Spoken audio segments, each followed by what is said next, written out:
Good day, everyone. For today, we will have Quarter 3, Module 1, the types of volcanoes and volcanic eruption. So, what comes to your mind when you hear the word volcano? Some of you might think of negative things like lava, smoke, ashes, earthquake, and loss of lives and properties.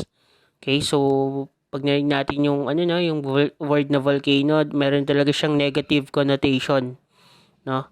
So, hindi lang naman puro negative 'yon. Kaya nga natin pag-aaralan tong topic na to. Okay, first of all, a volcano is a vent, hill, or mountain from which molten or hot rocks with gaseous materials have been ejected.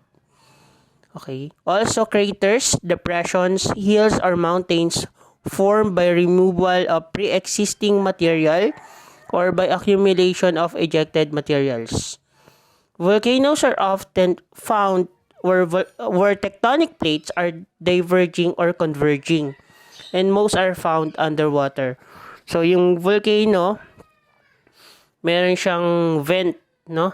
Yun yung kaibahan niya sa mountain. Kasi yung mountain, wala siyang vent, no? Or crater.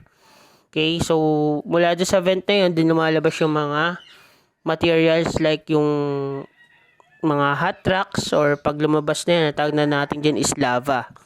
Okay, so volcanoes daw, they are formed kung saan nagkakaroon ng mga converging at saka diverging. Okay, so malalaman niyo yung mga terms na yan, no, later on as you proceed to grade 10. Okay, nandun yung divergent, yung convergent. Yung convergent, yun yung nagbabanggaan yung mga plates, no? And then yung divergent, yung naghihiwalay naman yung mga plates na yan. Okay, so kung saan merong mga fissures na yan, nandun yung mga volcano. Okay, so the word volcanology is the study of volcanoes, lava, magma, and related geophysical, geological, and geochemical phenomena called volcanism. Okay, so yun, yung study of volcanoes, ang tawag ay volcanology. Next, we have the Philippines is located along the Ring of Fire. It is an area in the Pacific where most volcanoes can be found. So, marami tayong maraming mga lindol sa Pilipinas. Okay, kasi nandito tayo sa Pacific Ring of Fire kung saan maraming mga nakapaligid ng mga volcanoes. According to PHIVOLCS, yung PHIVOLCS, ang meaning niya is Philippine Institute of Volcanology and Seismology. There are about 100 volcanoes in the Philippines. So, napakarami, no? There are 23 active volcanoes in the Philippines. It is therefore important for us to know this natural phenomenon happens to reduce the risk and effects it may cause. Some active volcanoes in the Philippines. Ito, so meron tayong listahan dito, no?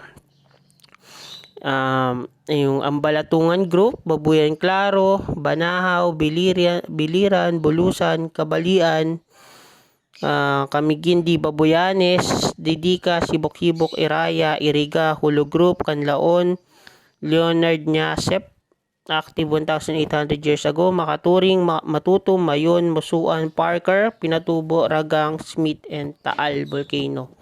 Okay, alam natin, aware tayo dyan, no? Last 2020 lang, sumabog yung Taal Volcano. And of course, yung Mayon Pinatubo, tuloy-tuloy pa rin yung volcanic activity niyan. And halos lahat naman yan, no? May mga volcanic activity dyan sa mga, dahil active yung mga volcanoes na yan.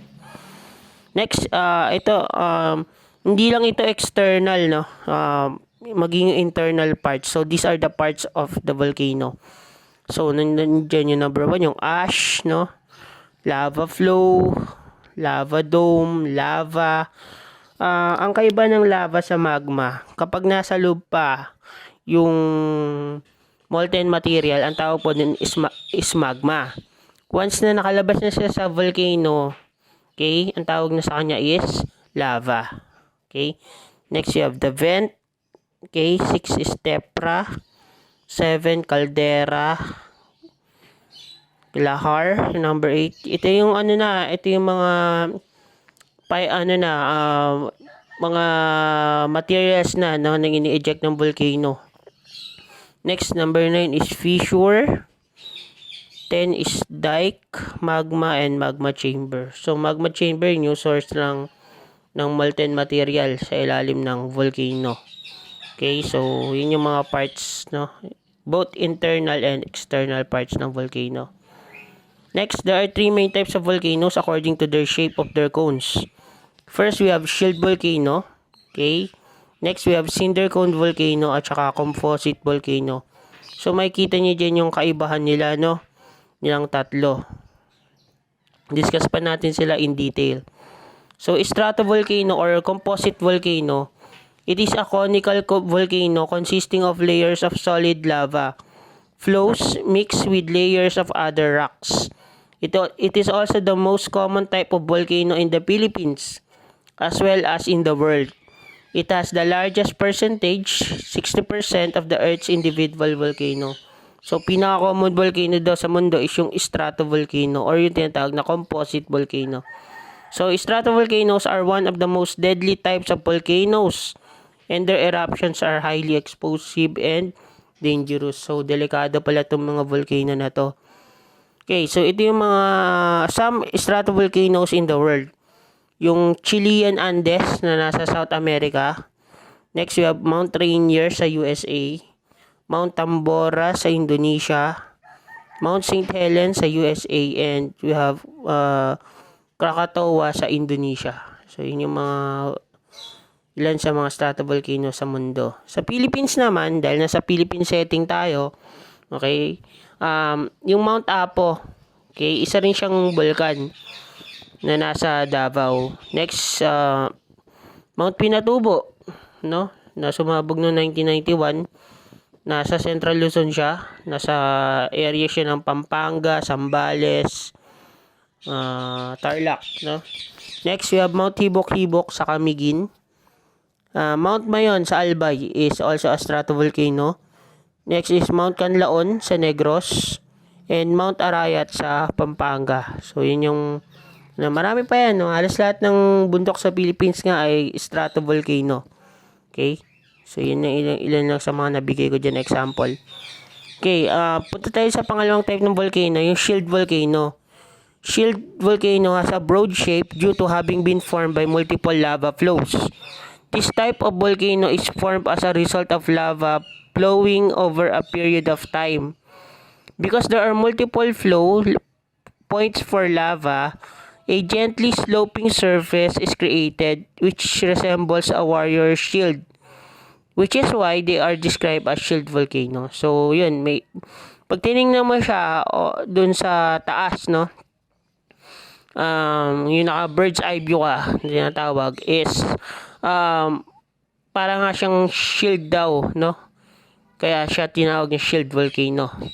Okay, so ito yung mga shield volcano sa mundo. Yung Mauna Loa sa Hawaii. Mauna Kea sa Hawaii din. Piton de la Fournaise sa Reunion Island na nasa Indian Ocean. Mount Kilauea sa Hawaii. Sierra Negra Volcano sa Ecuador. Mount Masaya in Nicaragua. Sana all. Okay, so punta naman tayo sa Philippine setting natin, no? Ito yung mga shield volcanoes. Yung Volcanic Island of Biliran.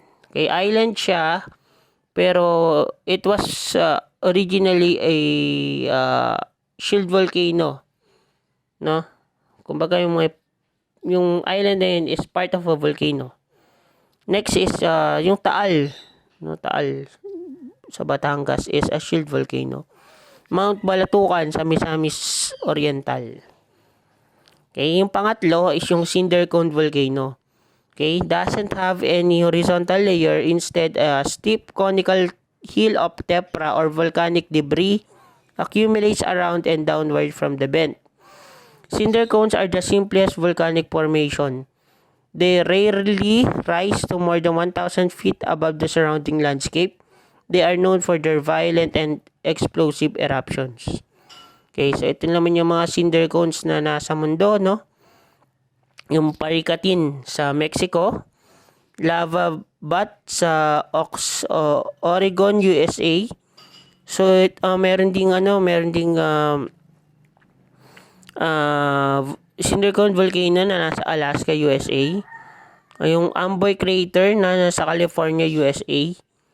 Eve Cone sa Canada. At saka yung Sunset Crater na nasa Arizona, USA. Sa Philippines naman, ito yung ilang cinder cone volcanoes. Yung Smith Volcano na nasa Babuyan Islands. Next is Mount Mayabobo, Candelaria, Quezon. And Musuan Volcano na sa Bukidnon. Yung types of volcano according to eruptive history naman. Okay, kapag nag-erupt siya within 10,000 years, ang tawag sa kanya is active volcano. Okay, so yung inactive volcano, no recorded eruptions for at least 10,000 years. Dormant has not erupted for at least 2,000 years but is expected to erupt again. And then yung potentially active volcano is morphologically young looking but no historical or analytical records of eruption. Okay, types of volcanic eruption. Number 1 is Strombolian and Hawaiian eruption. Number 2 is Volcanian Volcanian, nagkamali lang. Volcanian eruption. Number 3 is Subplinian and Plinian eruptions. Number 4 is Phreatic eruptions. 5 is Phreatomagmatic eruptions. Okay, so isa-isay natin. So for Strombolian and Hawaiian eruptions, these are the least violent types of eruption. Hawaiian eruptions have fire fountains and lava flow. Gaya yung nakikita nyo sa picture niyan. For Strombolian eruptions, they have explosions causing lava fragments. But despite that, these are the least violent type of eruptions.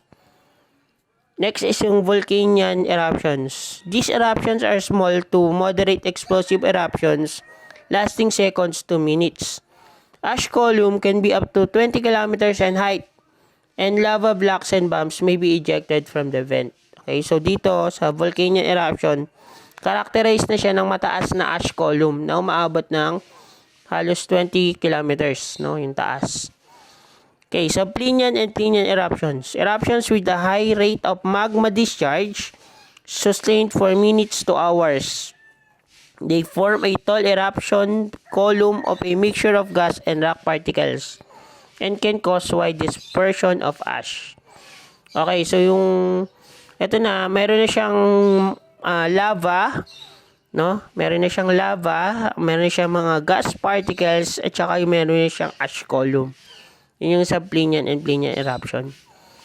X is yung Phreatic eruption, an eruption driven by the heat from magma interacting with water.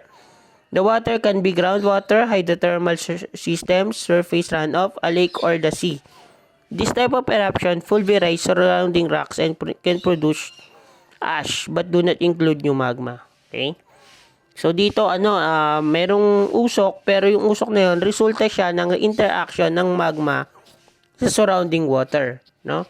Lalo na kung mayroong body of water dun sa paligid ng volcano. Okay, so pwedeng nangyari yan dun sa taal, no?